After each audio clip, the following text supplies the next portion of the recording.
Hello, this is Pastor Jay. I'm excited to invite you to come over to listen to our broadcast on YouTube. Yes, Walk in True Christian Fellowship Church on YouTube. We have some great videos over there, and you'll be able to listen to all the lessons and the podcast. So again, subscribe, like, and continue to comment and listen. This is Pastor Jay. Talk to you later. Peace.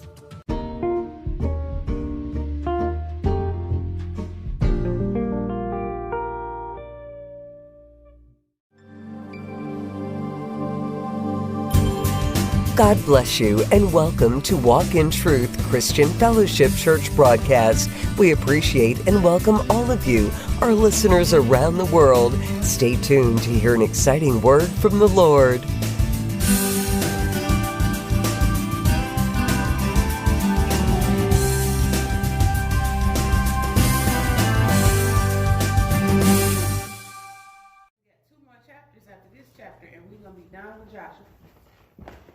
So the last time we was here, we talked about the allotted land for the Levites, right? What was the reason why? What was his name? Who had to die and be burnt out at the stake? Who what? His family, the sheep. Achan? Yeah. Achan. What was the reason why he had to be killed? He did disobedient. Mm-hmm. He took that. He took the corrupted gold, things and kept it. Right. And so he took the corrupted things, the deviant things, right? Mm-hmm. So Israel remembered that, right? Mm-hmm. And so and what was one of the reasons why Aaron and it's no more, it's all gone. Aaron got in trouble with the golden calf. Wow. He was waiting, they was being impatient, people was pressuring him. What was wrong with the golden calf in general? It was an idol. So Israel, it's fair to say that Israel has a history with idolatry, correct? Mm-hmm. Okay. So we're in chapter 22, and we're at the Abad the last part, to serve. Okay? We leave on the choir, which is to divide, and now we're in to serve. So you'll see why I asked all these questions in a minute. Let's go chapter 22 and start at verse 1. Then Joshua summoned the Reubenites and the Gadites and the half tribe of Manasseh and said to them, "You have kept all that Moses the servant of the Lord commanded you, and have listened to my voice in all that I commanded you. You have not forsaken your brothers these many days to this day, but have kept the charge of the commandment of the Lord your God. And now the Lord your God has given rest to your brothers, as he spoke to them.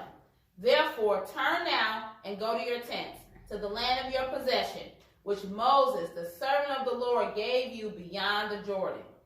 Only be very careful to observe the commandment and the law which Moses, the servant of the Lord, commanded you, to love the Lord your God and walk in all his ways and keep his commandments and hold fast to him and serve him with all your heart and with all your soul." So Joshua blessed them and sent them away, and they went to their tents. Okay, so remember when we started this book, God reminded Joshua to do what? To follow in the ways of Moses. And to keep and to study his word daily. Right. So Joshua said, okay, y'all done good, because they have done good. They listened to Joshua. They haven't abandoned Joshua. Whatever Joshua told them to do, they've done. Right. Everything that Moses tried to tell them, I'm not trying to tell them. Moses told them, they have fulfilled what Moses told them. Right. They have followed the instructions. So he said, okay, now, we ain't broke up your lots. We ain't gave you stuff, go home. Right? And to keep God's commandments, to cling to them. Because we'll have peace if you do what you're supposed to do, right? Okay, keep on. Now, to the one half tribe of Manasseh, Moses had given a possession in Bashan, but to the other half, Joshua gave a possession among their brothers westward beyond the Jordan. So when Joshua sent them away to their tents, He blessed them and said to them, return to your tents with great riches and with very much livestock, with silver, gold, bronze, iron, and with very many clothes. Divide the spoil of your enemies with your brothers. The sons of Reuben and the sons of Gad and the half tribe of Manasseh returned home and departed from the sons of Israel at Shiloh, which is in the land of Canaan, to go to the land of Gilead, to the land of their possession, which they had possessed, according to the command of the Lord through Moses. So he said, okay, you got these spoils, spread it up with your brothers, right? Mm-hmm. Okay, go ahead. When they came to the region of the Jordan, which is in the land of Canaan, the sons of Reuben and the sons of Gad and the half tribe of Manasseh built an altar there by the Jordan, a large altar in appearance. And the sons of Israel heard it, said, behold, the sons of Reuben and the sons of Gad and the half tribe of Manasseh have built an altar at the frontier of the land of Canaan, in the region of the Jordan, on the side belonging to the sons of Israel. So what's the problem with that? Why would they be alone? Because they would think that they were building an altar for They were doing something separate. Yeah. They were separating, not only physically they were separated, and by the Jordan they were separated, but they started their own religion, or they started worshiping another god. Right. So they built an altar, and it was and it's at the edge, right? Mm-hmm. So they want to know, hold up now, we supposed to be united.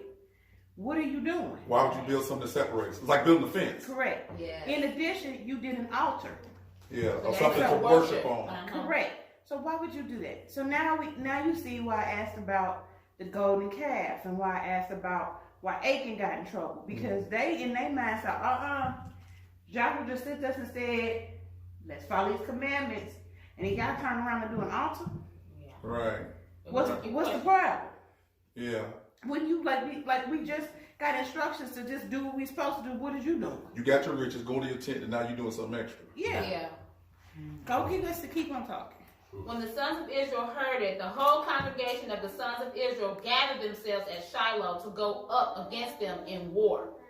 So they got mad. They like, no, because what happened when Achan took the stuff?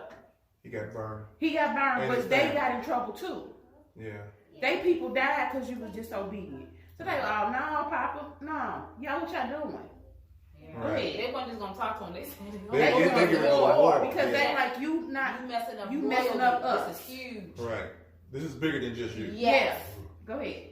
Then the sons of Israel sent to the sons of Reuben and to the sons of Gad and to the half tribe of Manasseh into the land of Gilead, Phinehas, the son of Eleazar, the priest, and with him 10 chiefs, one chief for each father's household from each of the tribe of Israel, and each one of them was the head of his father's household among the thousands of Israel. They came to the sons of Reuben and to the sons of Gad and to the half tribe of Manasseh to the land of Gilead, and they spoke with them, saying, thus says the whole congregation of the Lord, what is this unfaithful act which you have committed against the God of Israel, turning away from following the Lord this day, by building yourselves an altar to rebel against the Lord this day?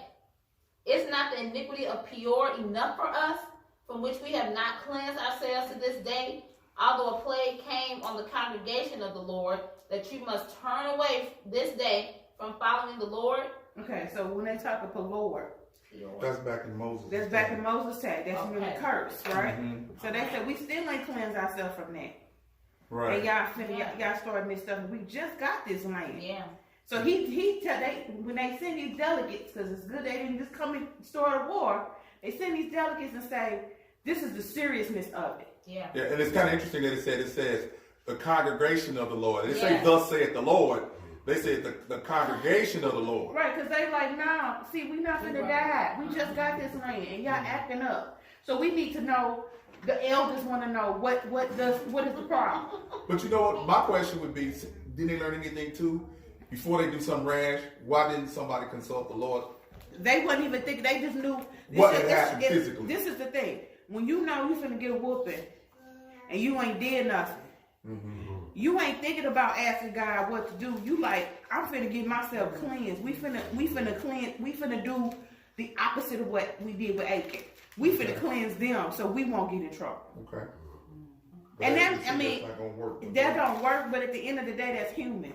Because I'm finna make sure I'm good before you no, That's we all not, of we us. if I'm not getting in trouble because you did something wrong. But again, I mean, I know we're gonna go ahead and see, but still, hadn't they learned that we learned it's not by the will, it's not by the might, but it's by God. We still need to consult God before we make a move. Correct. I mean, you talk about war.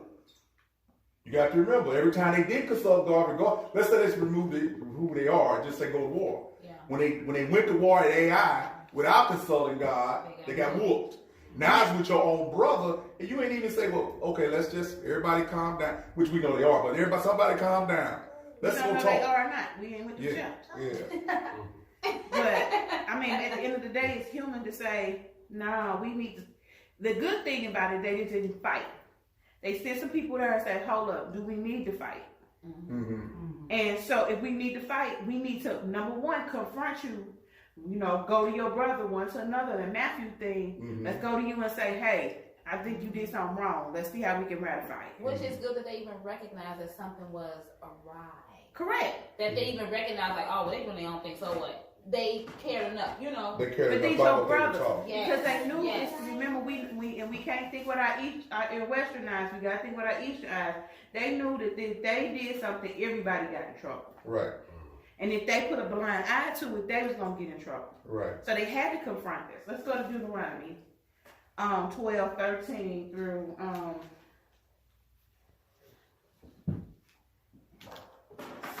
16.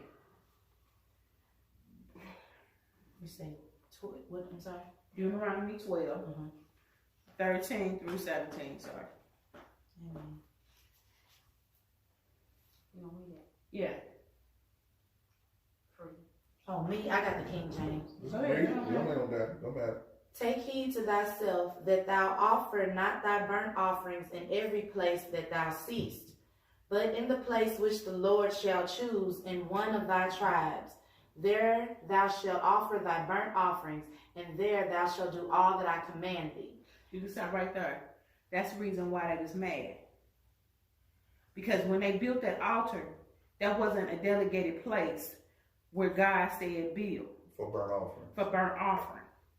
And so they see them building this altar, and they knew, what did Joshua just tell us?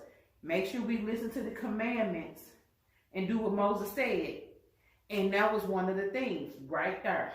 We're not supposed to build no altar other than the one that was delegated for burnt offerings. That's why they was mad. Mm-hmm. Go ahead. If you rebel against the Lord today, he will be angry with the whole congregation of Israel tomorrow.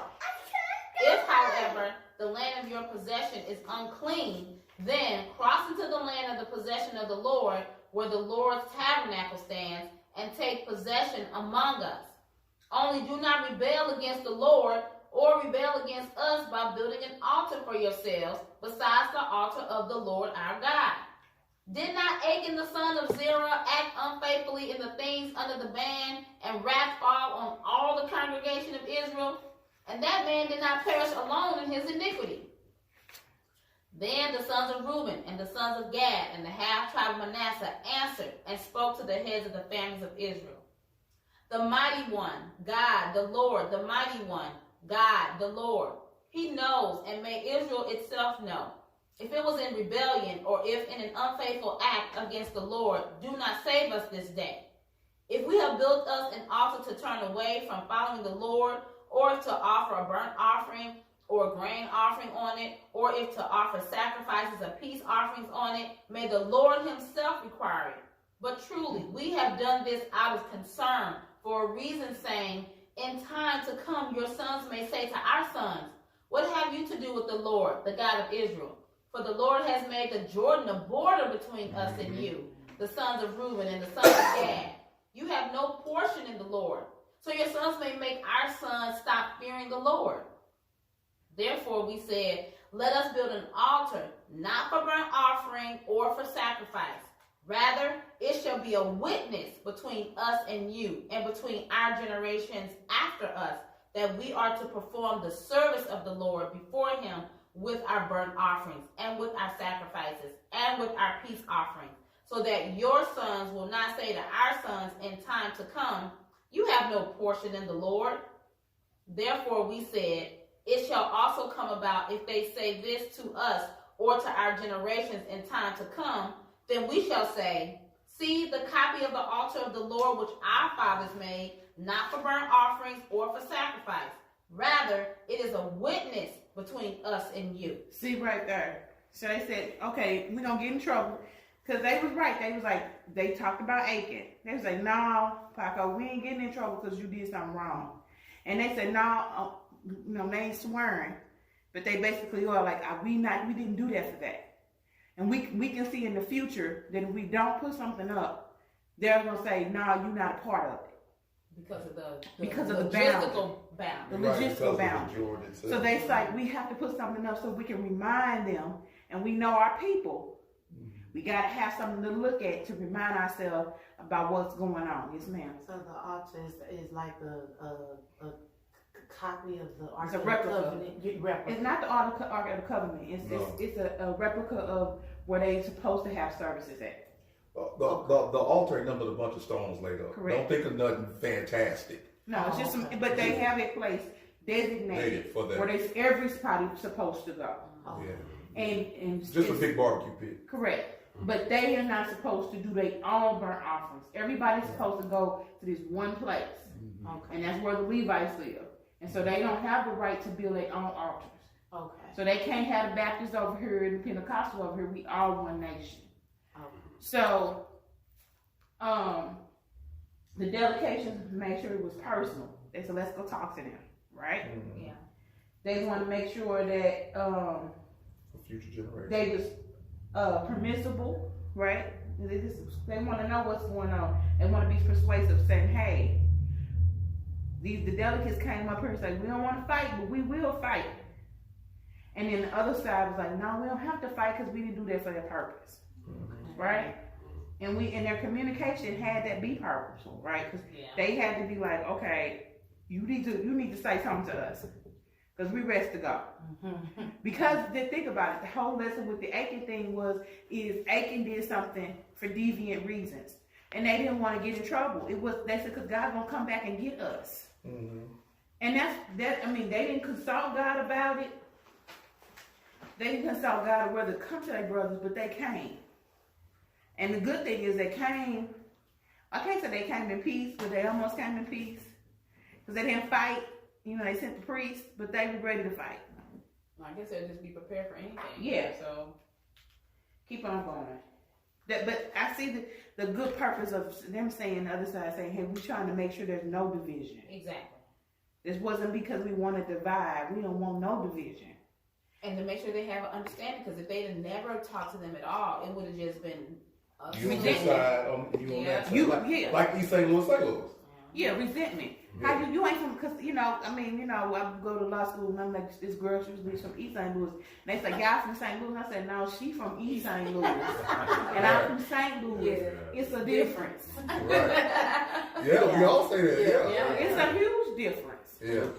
Well, for one, the states are different. The states are different. But no. We can just start there.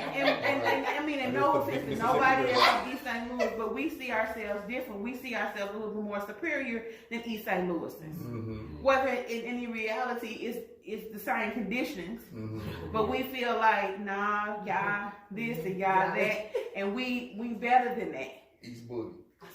And don't nobody want to go over there at night. No. They ain't got no lights and no street signs. Street signs. But either way, that's human nature. Yeah. You know to what I'm find saying? something that will divide us versus Correct. to find something that will keep us together. Correct. Because that's all race is. Mm-hmm. This is really only one race. Because if I donate my kidney and put it in a Caucasian American, it's my kidney, it's still my kidney. If you a match, you a match. Right. Point blank. Yeah. My blood is my blood. Different. It's still the same. So when we try to find as humans differences to make ourselves better than the other, and the lesson here is they trying to make sure that they understand that we're equal. Right. And they can see that the boundary problem, The natural boundary. the natural boundary problem will cause that type of chaos. So then that makes sense in the bigger picture. That's what religion does. Yes. That's what denominations do. It causes Denominations separation. don't bring us in. it separates us. It separates us. I'm gonna be Pentecostal, so I don't know which one is. Like I went to law school and I met this other girl named Venus. No, I went to undergrad. Grad school. And I met this other girl named Venus. She wore dresses all the time, and so when I had to go to her church, I couldn't. She wore dresses all the time, and they believe that women is not supposed to wear pants. Well, if I was, my thing is I'm from the Baptist. I couldn't wait till we can wear pants. I was free. And we wore pants outside the church, but they don't ever wear pants. Right. I have a friend now. She doesn't own a pair of pants. She works out in a skirt. She runs in a skirt. Everything she does, she's in a skirt. Yep. I got a friend that I went to high school with. I see up at the park, at Miller Park, and literally she be running in a skirt down here. Because they took something saying that women are not supposed to be clothed as men. Now that is a principle that is true. But clothes don't make the spirit. Amen. Clothes don't make the person. Yeah, we know that in the New Testament, yeah. So that is when you find differences, because you have differences of opinion, that causes division. We're no different than the Pentecostal. No. Or the Baptist. Yeah. We're no different than them. All of us are supposed to believe in the same thing. And all of us are offshoots of Protestantism, which Correct. is Lutheranism. So yeah, all of us, all of the religions that are not Catholic are offshoots of Protestantism. And even the Catholics are supposed to all come from, we all supposed to come from Christianity. Yeah. The way. Yeah. We all supposed to come from way, not call it Christianity, let's call it the way. We supposed to all go from there, and we are not, we find differences when we don't have to. Yes, ma'am. Why does Manasseh have a half tribe? Because Moses broke it up. And they got half west and east, and that's how they broke it up. Well, Manasseh is a half tribe. Right. Manasseh is the son of Joseph. Correct. Manasseh's the son of Joseph. Manasseh and who's up? Oh.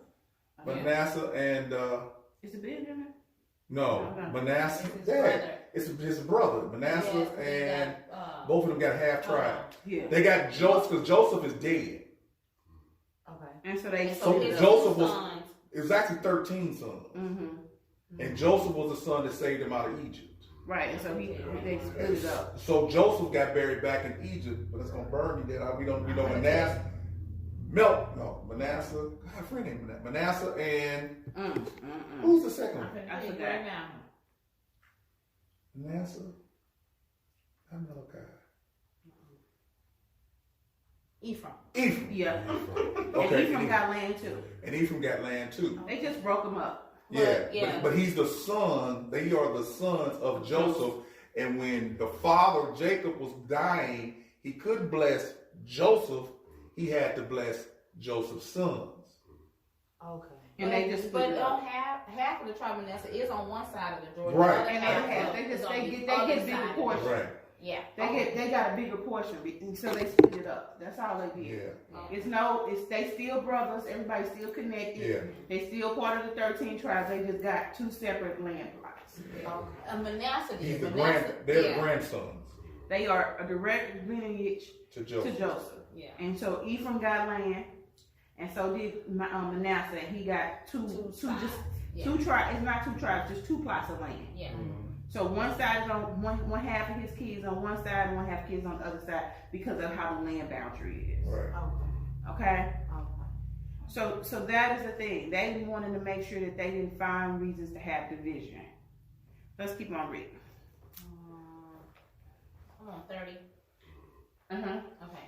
So when Phinehas the priest and the leaders of the congregation, even the heads of the families of Israel who were with him, heard the words which No, back up. You were at 28.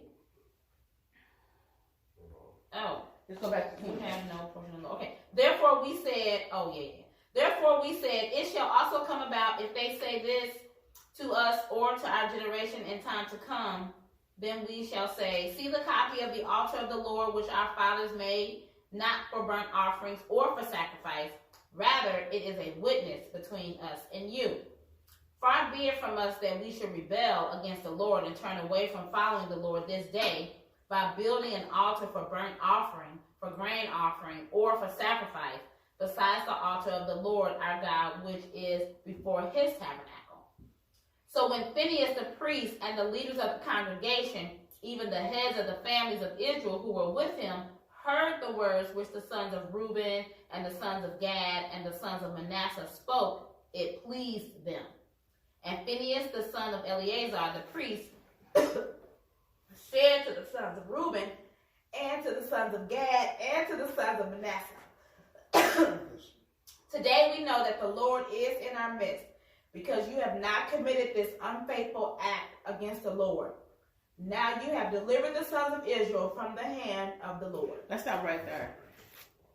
They said, now we know that God in the midst. Well, when was God not going to be in the midst? If they had did exactly what Pastor said and asked God, what are their intentions, you wouldn't even have to go with her, right? Well, they did it when they left. Like, because they did, but what they didn't know was Joseph had told them to do something else. So this is what happened when you leave. And then you see somebody doing something, you think they being sneaky, but you don't even know what happened when you left. You don't know all the facts. You don't know all the facts. They could have went to they don't know Joshua ordained it. They don't know nothing. They just ready to fight.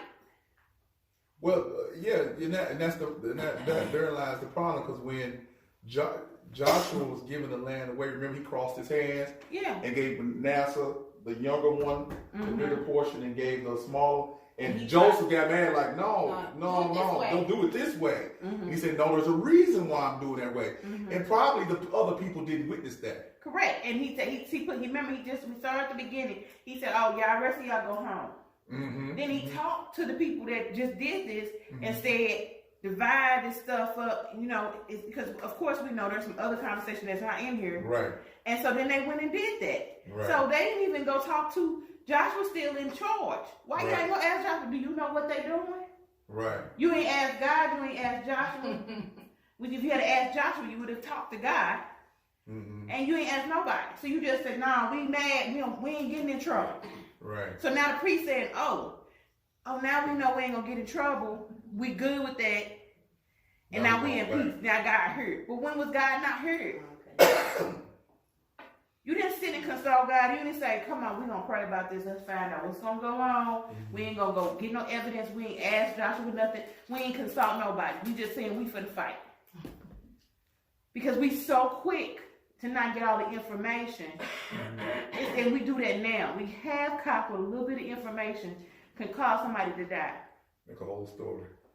It's like I say, putting it all together in my mind. So you had a natural boundary, and you had what they thought was an idol being made again. That was going to divide them. But as we know, what really ended dividing them was not the river or not that part of idolatry, but when they went after other women, they ended up dividing their nations at the time, because that part of it they ignored. Yeah, they saw the physical. With the part of their nation. Yeah, right. While you trying to fight me, your enemy is yet to come, futuristic. While you worried about, are we going to remember each other? We need to be worried about the other part, whereas our attractions to other things, which that was the problem with the calf. They think about it. Why did they make a calf out of anything else? Why was it gold? Because that's the Egyptians did. Yeah. And so it's easy for them to attack something that they can see. Yes. But the stuff that's inside, they don't see it. You don't see it. Praise that God. Stuff sneaks in on you. Yeah. I can see you making an idol. I can see you doing something. I can see you burning sage. I can attack that stuff. Right. But I can't. I'm not attacking the heart. Because only God knows the heart. Go ahead. Then Phinehas, the sons of Eleazar, the priest, and the leaders returned from the sons of Reuben and from the sons of Gad, from the land of Gilead to the land of Canaan, to the sons of Israel, and brought back word to them. The word pleased the sons of Israel, and the sons of Israel blessed God. And they did not speak of going up against them in war to destroy the land in which the sons of Reuben and the sons of Gad were living. The sons of Reuben and the sons of Gad called the altar witness, for they said, it is a witness between us that the Lord is God. And that's smart. Because they know your people. They got to see something. You got to be tangible. People have a hard time. That's why they have a hard time with religion, to believe in things they cannot see. Now I wonder, Venus, and I guess I'll research this. Remember when they were going through the wilderness, and they crossed over, and they made the altar of the rocks as a memorial. Is this word witness? I'm just wondering because I don't know right this minute. Is that word witness the same word as memorial? You follow me? I'll have to look that up. Is that word witness? Because when they made, he said, grab these rocks which have not been honed by men, make it a memorial for remembrance. So is that the sense to say? For the generations to so come. I'm just wondering, is this word translated in English? Did they go ahead and put witness instead of memorial? And I got the next question: why didn't you just put memorial? That's my little They might not have a. and it might not be the same word. It might not be the same word, and it might just be a translation issue. Yeah, King James. Because in the King James version, when she said messenger, they was really saying they said Elohim and Elohim. Jehovah. Okay. They said that instead of what Nancy said. Okay. And it also say right here that they called the altar Ed, for it shall be a witness. Right. So then our version changed the word, and in the New Testament using the New Testament has the old words in there. What's the word again? Ed, E-D. Right. That's Hebrew. So that's probably the word for it. They made a reference to Genesis 31. I guess the same thing did with this again. Now Laban called it, this is Genesis 31, 47. Now Laban called it Jagar Sahadutha, but Jacob called it Galeed. Laban said, this heap is a witness between you and me this day. I remember that story. So they might have just named it something different. Yeah, because you know, Laban was his uncle that came after him once he took the daughter. Remember? Yes. Okay. And the Lord told him. And the Lord told Jacob, don't touch Jacob. So I guess the witness is to, like, remember, not necessarily memorial, because memorials are associated with dying of the past. So I guess that would make sense, because remember they crossed over. That's something like being baptized and being resurrected on the other side. So this is a memorial of where we've been and now where we're going. Where this is a memorial of unity, a witness to the unity of these tribes that are separated by a land boundary. Correct. And on the note in the book says is that the teaching outline it says is that the chapter is important in the flow of Joshua's narrative. We have watched the 2 1/2 tribes struggle beside their brothers for 7 years with a written report going all the way back to chapter 1. We have wondered and worried about their people back on the other side of the river, how soon they might return and what consequences might be. Our historian picks up all the chapter and leaves us with a strong affirmative, a witness between us that the Lord is our God. So God knew that they were going to have some problems because when they separated against each other, because before they were together for a long time. Because remember, Manasseh got their stuff when Moses was alive. They got it in the beginning on the other side of the Jordan, and then he told them go fight with your brothers, and then one day you'll be able to come back. And that's why, and then therefore they said go back, you go on your path again. Right, and so it was because, and the historian, they say historian, but the Bible wanted to make sure that they stayed unified. Because and I mean, that's a real issue. That's a real question. And they're going to stay unified because once you go on your other side and you go home, time. Right. Yeah. You know, when you don't see people for a long time because of distance, that Correct. Alone can. And when you've been fighting with somebody for a long time, like fighting with them in a good way, like you've been and you know, you real brothers now. You know, they be brothers before, but they've really been with them every day. Then you start to think about, well, man, why not gonna see them? What they gonna do? Right. Because they on this other side, so they can go rogue at any time. They vulnerable.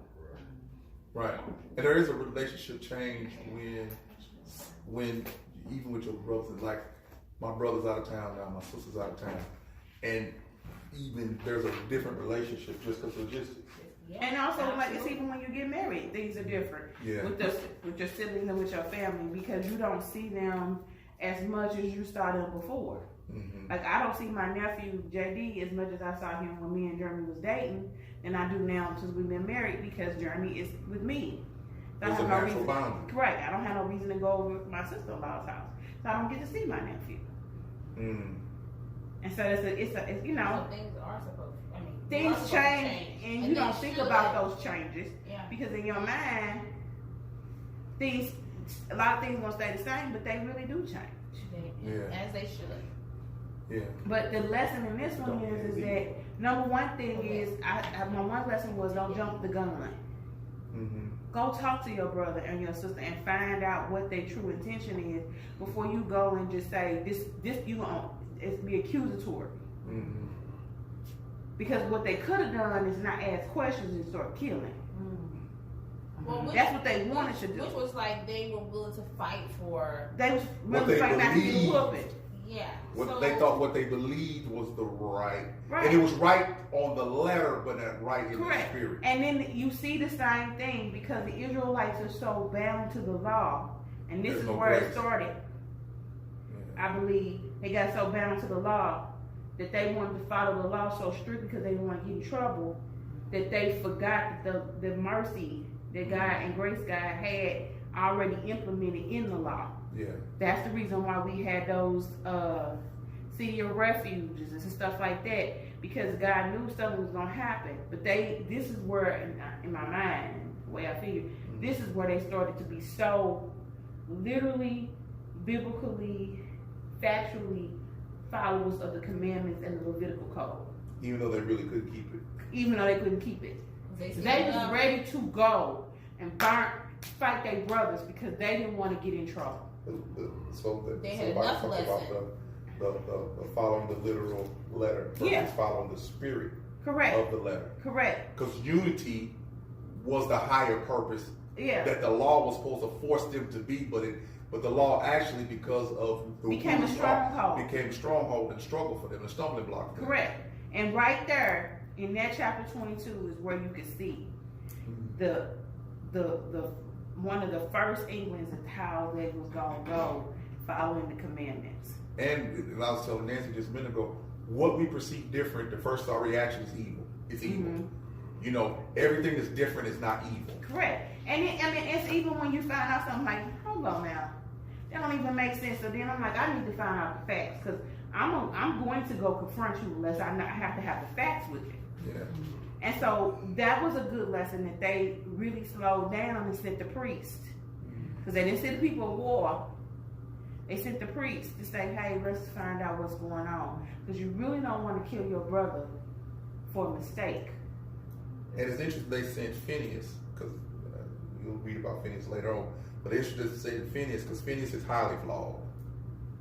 As most leaders are. Yeah, or highly flawed. I mean, Phineas is something else. But at the end of the day, they like, okay, he went and he said, He no, did a good thing. he did a good thing, but he wants you to know he was serious. You gonna act like them people we already cursed, we still ain't clean from that. And Achan just messed us up. Did you forget about that? And that was where they was coming from. They like, so if you finna act a fool, we could act a fool with you. Because we not going, because what you remember, it's all about us. It's not about just this tribe. Achan's family didn't do nothing. Right. And they died because of one person.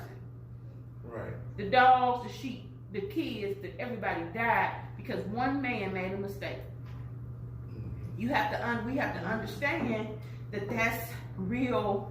That's serious when you just got in trouble for something somebody else did. Because not only did his family die, the people that they sent to go claim AI died because they didn't consult. Right. So they did. I'm glad this had a happy ending, but it could have turned all the way different. Right. And so now we get to see this one little chapter might be like this is a nice little story, but there's a whole bunch of stuff that's packed into this chapter because now we see how Israel's mind is. They should be always vigilant, but they're not always vigilant to the right things. Yeah, like they was tired of messing up, so we finna fix this and now it's finna be another. Well, but you would be tired of messing up because your ancestors walked 40 years for making mistakes. Yeah. Moses didn't get to go to the promised land for making a mistake. You could have got to the land of milk and honey faster if you had believed the report of Caleb and Joshua. Some more mistakes. Yeah. And then Joshua didn't listen to God, and so then this is 7 years of stuff they remember. So Now, mind you, if you are disobedient. correct. So the lesson is, And Joshua don't be just disobedient. told Yeah. them at the beginning of this chapter, Keep remembering the commandments. Keep remembering what Moses told you. Keep remembering the Levitical code. So they really, right now, because they ain't fighting, all they got to focus on, we just got peace. We're going to keep our peace, and we're going to keep out of trouble. But with them trying to keep the peace, they're not moving under the spirit, because what it looked like, it wasn't. See, what I separate as far as what Achan did an evil thing. Actually did an evil thing from an evil heart. Manasseh and them didn't do an evil thing. And the people on the outside thought because it looked like it was evil, but it wasn't. Because they explained themselves, no, we're not doing this to burn anything. We're doing this because we understand human nature too. We over here, you over there. Down the line, y'all gonna know who we are.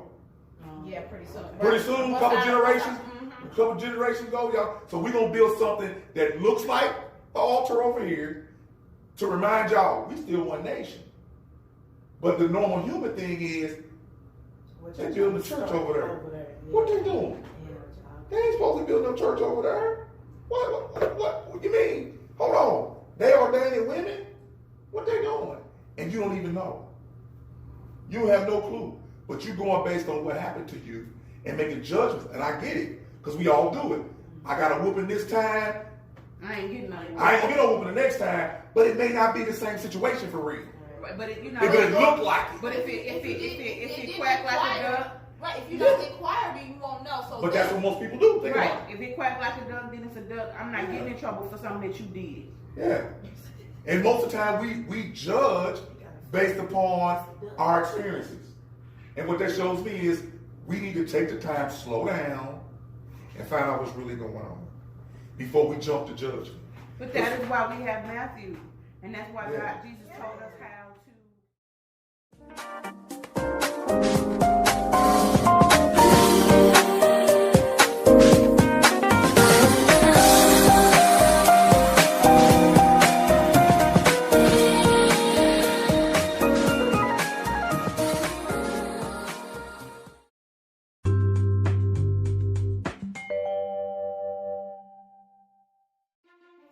Hello, this is Pastor Jay with Walk in Truth Radio Podcast, and I want to invite all those within the St. Louis metropolitan area and around the world to come worship with us every Sunday at 8 a.m.